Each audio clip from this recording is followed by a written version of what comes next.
Une première pour la Bulgarie. Pour commencer cette semaine, la ville de Plovdiv a été désignée capitale européenne de la culture. Direction ensuite le détroit de Bonifacio entre Corse et Sardaigne, un site très surveillé.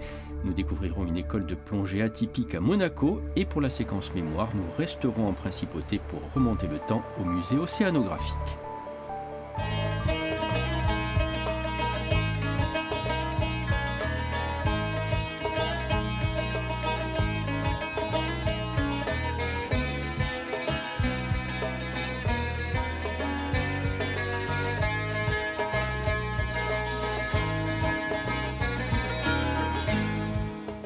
Plovdiv, troisième plus grande ville bulgare, est avec la cité italienne de Matera, la capitale européenne de la culture en 2019. C'est la première fois que le pays est choisi pour cette distinction. Plovdiv possède un riche patrimoine historique. Pour la Bulgarie, c'est l'occasion de rayonner sur le plan international et d'attirer des investisseurs.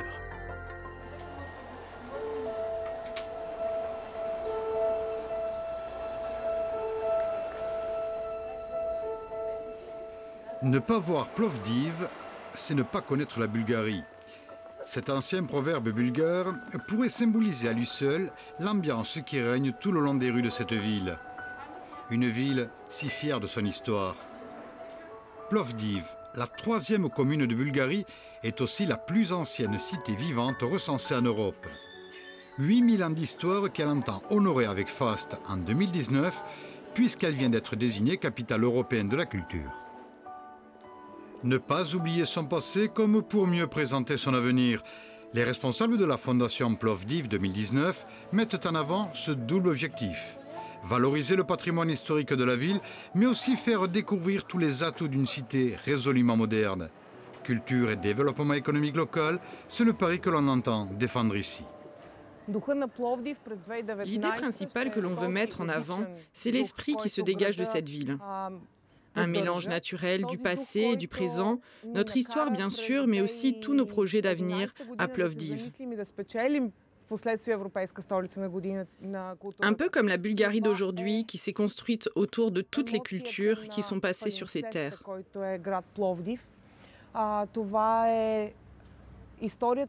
On a prévu 500 événements sur cette année. C'est une émotion et aussi une fierté pour nous tous.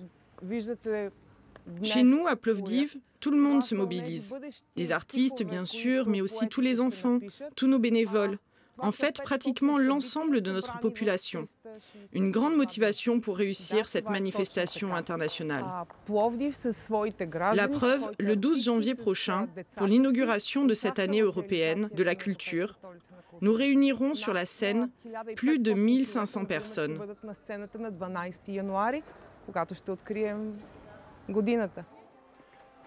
Au détour de certains quartiers de la ville, l'histoire vous rattrape à Plovdiv, à l'image de cette demeure emblématique du XVIIIe siècle. Des couleurs et une architecture d'intérieur les plus festives. Le XVIIIe siècle, une des périodes les plus sombres de l'histoire de la Bulgarie. Les invasions, les guerres de succession, des conflits permanents au détriment d'une population exsangue. Les différents propriétaires de cette maison ont voulu prendre alors le contre-pied de cette époque des plus tourmentées.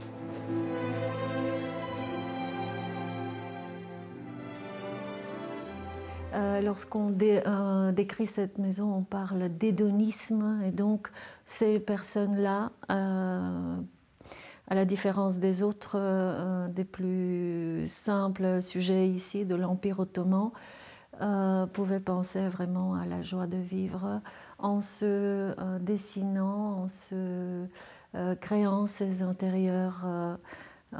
Et chacun des intérieurs de ces maisons était différent, donc chacun avait le droit à exprimer son propre goût, engager le peintre qu'il voulait, le sculpteur en bois qu'il voulait. En 1985, Mélina Mercouri, ministre de la culture grecque, et son homologue français, Jack Lang, ont lancé cette idée de désigner chaque année une capitale européenne de la culture. Le projet était de rapprocher les Européens en mettant en avant la richesse et la diversité des cultures du vieux continent. L'occasion pour les villes désignées de mettre en place des programmes de renouvellement urbain, de changer l'image de leur ville et de lui faire gagner un profil international. Plovdiv est la toute première capitale européenne de la culture bulgare. L'idée majeure que nous allons essayer de porter durant cette année 2019 de la culture, c'est d'abord de rappeler tout le passé historique de notre ville, qui est très riche, à l'image de ce théâtre antique. Mais on veut surtout réussir à mélanger cette image de passé historique avec celle d'une ville moderne, bien ancrée dans son époque, un pari difficile, mais qui nous motive tous.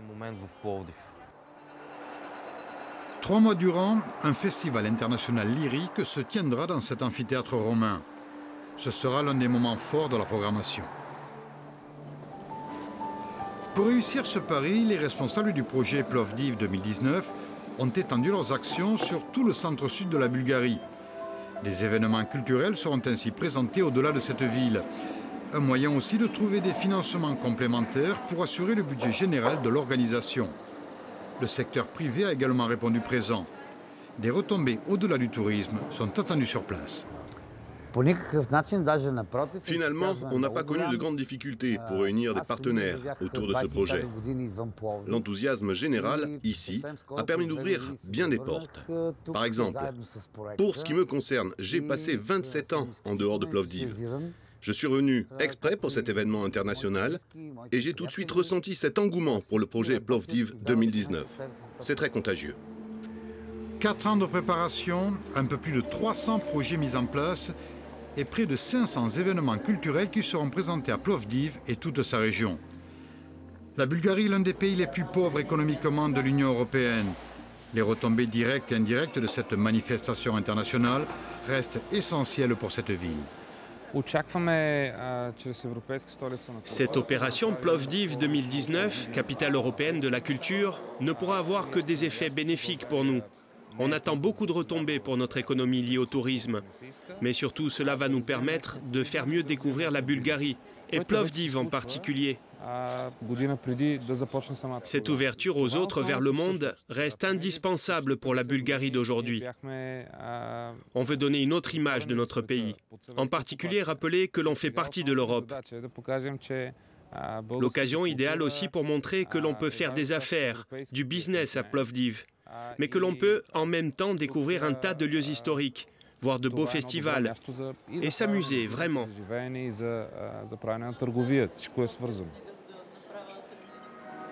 Du haut des 3 collines qui entourent cette ville de Plovdiv, 8 siècles d'histoire vous contemplent.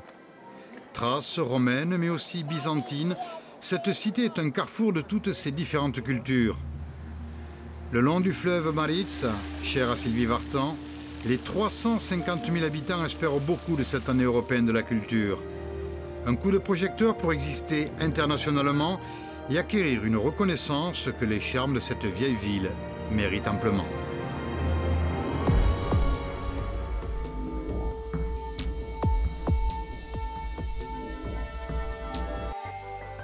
Dans les Bouches de Bonifacio, situées entre la Corse et la Sardaigne, 3000 navires transitent chaque année, dont 300 transportant des cargaisons dangereuses.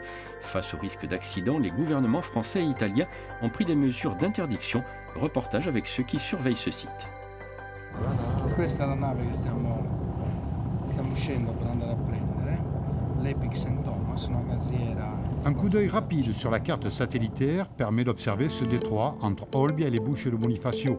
Un guide indispensable pour aider à traverser un navire dans ce passage considéré comme l'un des plus dangereux au monde. Dans les années 70, les conditions de navigation étaient tellement imprévisibles, tellement difficiles à gérer dans ces Bouches de Bonifacio, que l'Organisation internationale maritime a défini ce passage comme l'un des plus difficiles et dangereux au monde. L'Italie et la France ont interdit le passage des pétroliers et des méthaniers dans ce détroit. Mais cette mesure ne s'applique pas pour les navires des autres pays. À ne pas oublier non plus les gigantesques bateaux de croisière qui transportent d'énormes quantités de carburant. Un risque évident pour ce coin de paradis de la Méditerranée. Le soleil se lève à peine sur les côtes de l'île quand le bateau largue ses amarres. Le méthanier, l'Epic St. Thomas, doit traverser les Bouches de Bonifacio. Aujourd'hui, nous allons vers les 15 heures, assurer le passage qui dure en moyenne entre 40 minutes et 2 heures, et puis rentrer à la maison. Bref, nous serons chez nous entre 6 et 7 heures du soir. Comme on peut le voir sur l'écran, ce navire qui est un méthanier s'approche des Bouches de Bonifacio. Dans cette zone, il embarquera un pilote du port de Bonifacio qui facilitera le passage à travers ce détroit. C'est une étendue de mer régie par la réglementation internationale. Cette méthode est obligatoire et s'applique sur des routes préétablies. Le pilotage est étroitement lié aux mesures de protection de l'environnement, ainsi qu'au contrôle du service de trafic maritime. Il s'agit des routes empruntées par le navire, qui sont définies par l'Organisation internationale de la mer. L'Organisation maritime internationale, un organe technique et opérationnel qui dépend de l'ONU, impose des routes précises sur le tronçon de mer entre la Sardaigne et la Corse, comme s'il s'agissait d'autoroutes à suivre très précisément. Devant ces écrans et ces fenêtres, les gardes-côtes surveillent attentivement et à plusieurs reprises, ce qui a permis au fil des ans d'éviter le pire. Comme la fois où ils ont réussi à réveiller le commandant d'un navire qui se dirigeait directement vers les rochers et les plus belles plages de la Madeleine. Ce pilotage assisté est fortement recommandé parce qu'il garantit une sécurité quasi totale. Regardez ces écrans. Vous pouvez voir un navire, un cargo. Il transporte de l'aluminium et se dirige vers Trieste. Ici, nous contrôlons les navires en transit depuis l'Est et l'Ouest. Et nous effectuons un service hebdomadaire en alternance avec les collègues français, qui ont une station similaire. À partir de là, les mesures de prévention et de protection des bouches de Bonifacio sont lancées. Call motovessel Epic San Thomas Channel 16. Les dernières communications radio. Voici notre navire, il transporte du gaz. Le pilote monte à bord et passe par les bouches de Bonifacio. Un accident ici aurait des résultats catastrophiques pour quelques-unes des plus belles côtes de la Méditerranée. La mer est bonne aujourd'hui, pas de danger, tout va bien. La pilotine se rapproche pour récupérer le pilote à son bord. Ce n'est pas une opération facile, c'est une opération quotidienne qui comporte toutefois des risques énormes. Un salut rapide et direction Olbia. L'Epic Saint Thomas a maintenant passé les bouches de Bonifacio. Il peut désormais naviguer seul.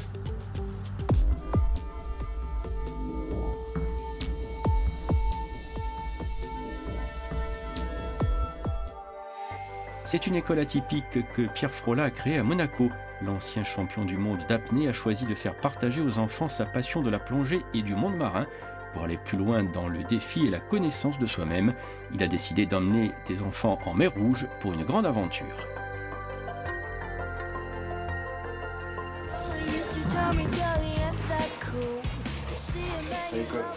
À 38 ans, Pierre Frolla va toujours à l'école.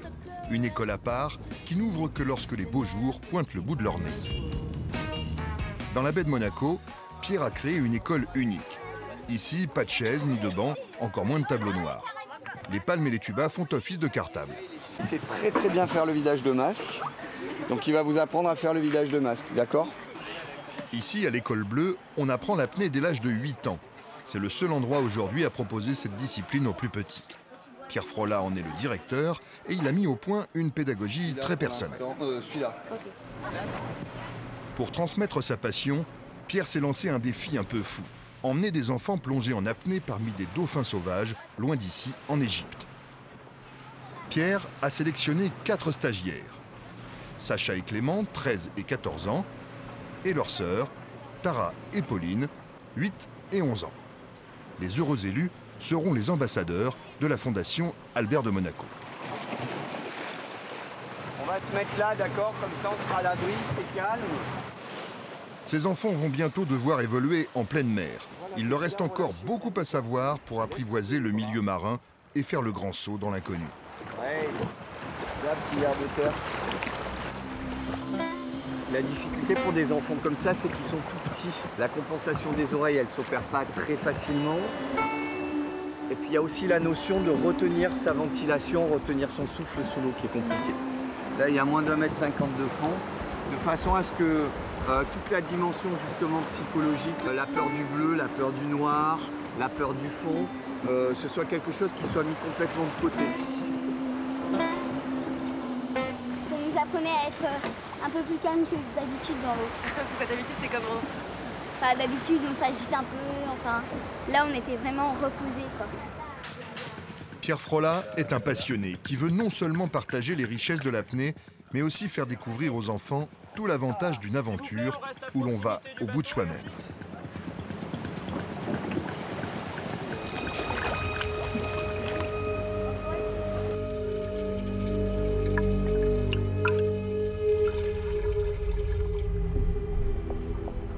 Ce qui est fou, c'est qu'il descend à 40 mètres comme ça, tranquillement.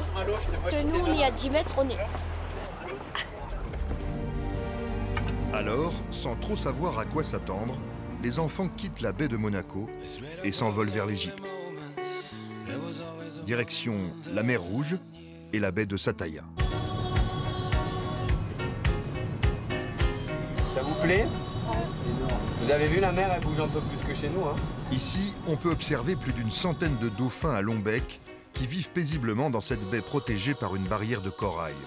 Le dauphin à long bec est un petit cétacé très rapide et agile. Il chasse la nuit et se repose la journée. Je vous demande surtout de ne pas forcer. Vous allez voir des poissons que vous ne connaissez pas. Quelqu'un a un peu une idée de quelle attitude il faudrait avoir? C'est eux qui nous adoptent. Exactement. On est dans l'eau, on observe. On ne vient pas en fait au contact. On se présente à l'animal et c'est l'animal qui décide s'il va venir à nous ou pas. C'est l'heure de plonger dans le grand bain. Les enfants savent que la mer Rouge est connue pour être une mer à requins. Mais ils n'ont pas été préparés à la possibilité de croiser la route de l'effrayant animal. Et puis la chance que j'ai, c'est le requin va aller vers moi alors que j'ai peur. Je dis qu'elle a pas peur, mais hein. Masque sur le visage. Si c'est un traîné, on va y aller de toute façon, hein. Clément, Sarah, Pauline, Sacha.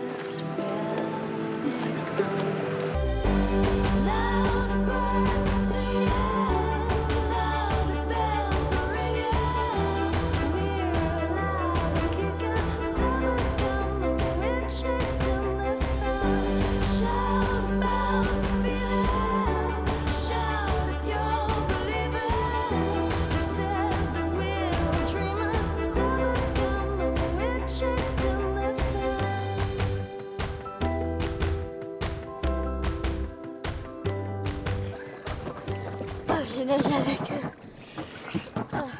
Et ils tournaient autour de moi et les petits me regardaient, ils savaient pas ce que j'étais, on dirait. C'était bien, ils étaient à ça, je pouvais les toucher, mais j'ai gardé les mains comme eux.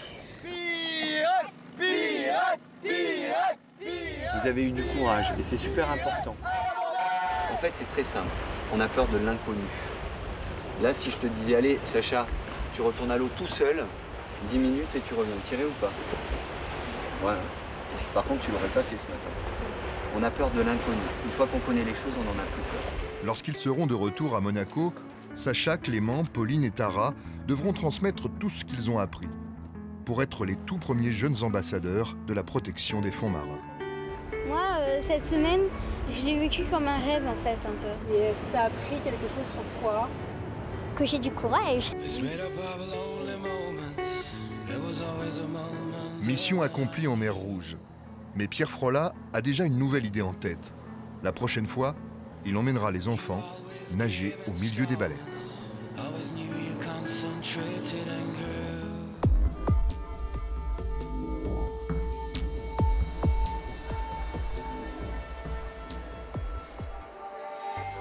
La séquence mémoire aujourd'hui avec l'évocation de l'histoire du musée océanographique de Monaco, un lieu de découverte qui permet de mieux appréhender les évolutions du monde marin.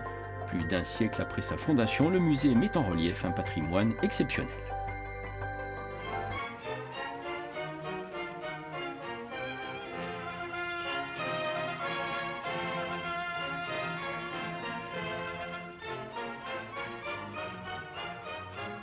Le 25 avril 1899, le prince Albert Ier de Monaco pose la première pierre d'un temple dédié au monde marin. Les plans sont confiés à l'architecte Paul de Lefortrier et les travaux aux entrepreneurs Fontane et Gamba. 1889, exposition universelle à Paris. Le prince Albert Ier décide de réaliser un pavillon de Monaco où il expose ses collections. les échantillons qu'il a recueillis lors de ses campagnes et de ses explorations scientifiques. Le succès est immense. Non seulement les scientifiques, mais toutes les personnes vont voir ces collections, sont émerveillées des poissons des grandes profondeurs. Et là, il se dit, il faut que je puisse exposer ces collections, il faut que je puisse créer une maison où les savants du monde entier viendront travailler sur l'océanographie. Et là, naît l'idée de réaliser ce musée océanographique. Le prince Albert Ier se passionne très tôt pour la marine et l'océanographie. À bord de ses navires, les Hirondelles et les princesses Alice, il parcourt pendant plusieurs années la Méditerranée et l'Atlantique jusqu'aux Açores. Dans ses expéditions océanographiques, il embarque savants, médecins, biologistes, chercheurs et des artistes chargés de retranscrire au mieux les couleurs et les détails des animaux capturés. Par ses activités de navigateur, il a eu l'occasion de rencontrer de nombreux scientifiques qui lui ont expliqué la démarche scientifique, qui était une démarche scientifique exploratrice. On recueillait des échantillons, on les analysait, on les collectionnait, et il a été fasciné par ses premières collections et par ses expéditions. L'œuvre du prince navigateur repose sur une grande variété de collections. Instruments de collecte et de mesure, objets relatifs à l'exploration terrestre et sous-marine, dessins naturalistes, photographies et films. Mais la plus importante collection est celle des spécimens d'histoire naturelle de faune et de flore, collectés par le prince savant et ses collaborateurs au cours des 28 campagnes de recherche menées sur les mers et les océans. Une collection riche de plusieurs dizaines de milliers de pièces, parmi lesquelles de très nombreux types. Parmi ces spécimens, nous avons les fameux spécimens qui s'appellent des types, donc les premiers spécimens qui ont servi pour décrire l'espèce pour la première fois. Et vous voyez par exemple ici un spécimen type. Voilà, ça se présente comme ça et chaque bocal est identifié avec la mention type pour bien les reconnaître. Ce sont vraiment des échantillons très spéciaux et qui ont une grande valeur au niveau international. Grâce à son approche pluridisciplinaire du milieu marin, le prince obtient au fil de ses voyages des résultats reconnus comme des avancées majeures en matière de biologie, médecine et météorologie marine. En écho à ses campagnes scientifiques, la salle d'océanographie zoologique, rebaptisée aujourd'hui salle des baleines, présente un ensemble de squelettes de mammifères marins. Ainsi, l'imposant squelette 20 mètres de longueur d'un rockwall commun échoué en 1896 sur la côte ligure en Méditerranée. Alors que le musée est encore en construction, le prince visionnaire crée en 1903 l'aquarium. Dans l'esprit de son fondateur, l'aquarium doit être un outil de recherche et jouer un rôle éducatif auprès du grand public. Tout au long de son histoire, l'aquarium est marqué par une évolution constante. Aujourd'hui, il abrite 6000 espèces de poissons et plus de 200 invertébrés regroupés dans 90 bassins. La vie sous-marine se révèle de la zone tropicale à la Méditerranée. Le lagon aux requins, bassin spectaculaire, montre la diversité du récif corallien. Pionnier de la culture de coraux, le musée océanographique a été le premier aquarium scientifique moderne avec la particularité de reconstituer des écosystèmes complets.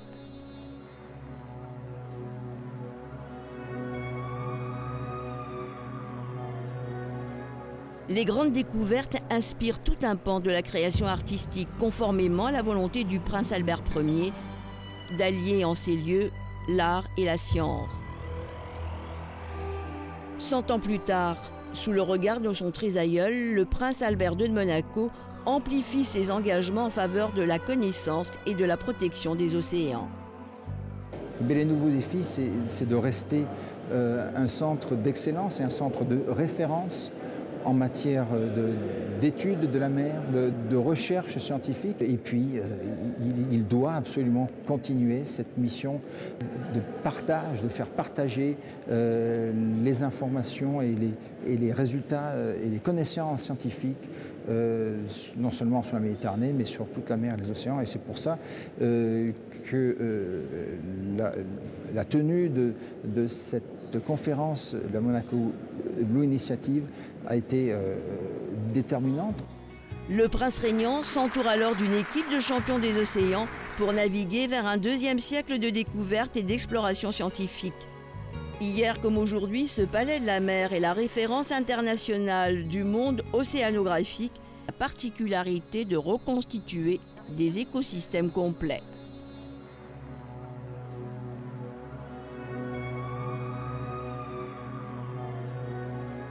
Les grandes découvertes inspirent tout un pan de la création artistique, conformément à la volonté du prince Albert Ier d'allier en ces lieux l'art et la science. 100 ans plus tard, sous le regard de son trisaïeul, le prince Albert II de Monaco amplifie ses engagements en faveur de la connaissance et de la protection des océans.